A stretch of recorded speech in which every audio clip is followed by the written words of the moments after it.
xoay lên thật dễ lỡ bỏ mình xoay lên rồi tất chân tâm tu cả tâm nó cross ngoài akar ikuti khen nằm yang nghe ta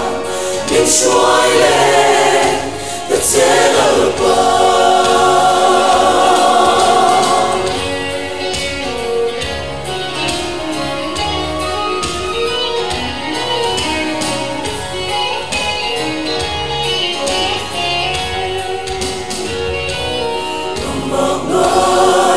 Giêsu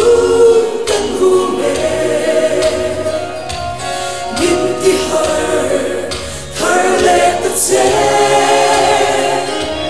ý kiếp họ vô nhìn cả lông chi miền trôi lên tất dễ lỡ bỏ miền trôi lên rồi tất chân tâm tu cả đồng nào ikuti